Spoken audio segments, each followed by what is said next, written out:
అందరికీ నమస్కారం అండి. శైలజ వినిపించే కథల ఛానల్కు స్వాగతం. ఈరోజు మనం ఆరుపల్లి గోవిందరాజులు గారు రచించిన సొంత ఇల్లు అనే కథను విందాం. ఈ కథ ఫిబ్రవరి 2011 చందమామలో ప్రచురింపబడింది. జోగినాథంకి సంసారంలో ఆర్థిక ఇబ్బందులు తలెత్తాయి. శివరాముడు అనే షావుకారు దగ్గరికి వెళ్ళి ఏదైనా పని కోరాడు. శివరాముడు స్వతహాగా మంచి వ్యక్తి.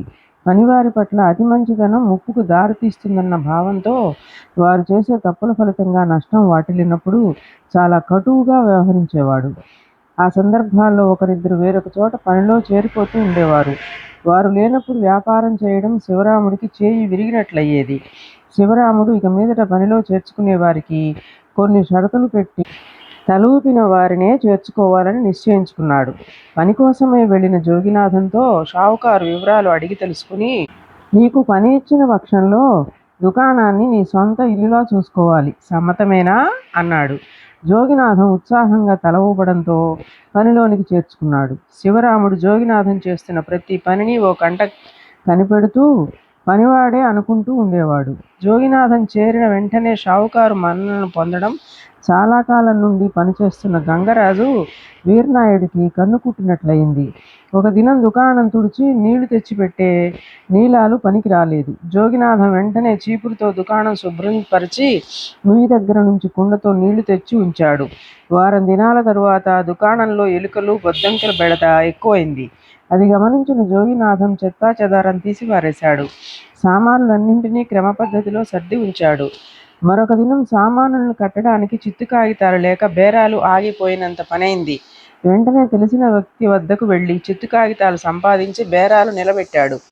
మరో పర్యాయం షావుకారు ఇంటి నుండి ఒక గాజు జాడి జోగినాథానికిచ్చి, దీనిలో నూనె పోసి ఇంటిలో ఇచ్చిరా అన్నాడు.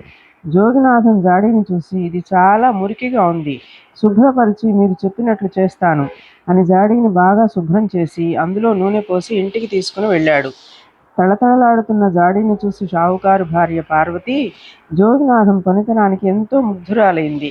గంగరాజు వీరనాయుడు షావుకారు లేని సమయం చూసి జోగినాథంతో, మన షావుకారు సంగతి నీకు తెలియదు, తీపి మాటలతో పొగడ్తలతో ఎటువంటి పనులైనా జరిపించేసుకుంటాడు. మనం ఎంతైనా పనివాళ్ళం.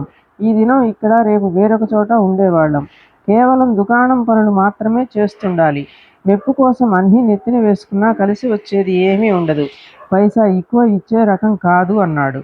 జోగినాథం ఆ మాటలు విని నవ్వి ఊరుకుని తన పనిపాటల్లో మునిగాడు. నెల దినాలు గిర్రున తిరిగాయి.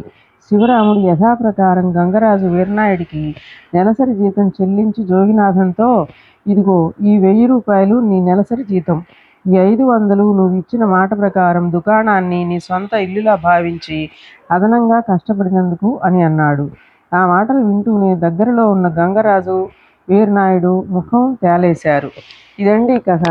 ఈ కథ మీకు నచ్చినట్లయితే లైక్ చేయండి, షేర్ చేయండి, కామెంట్ చేయండి, సబ్స్క్రైబ్ చేసుకొని నన్ను ఎంకరేజ్ చేయండి. నమస్కారం అండి.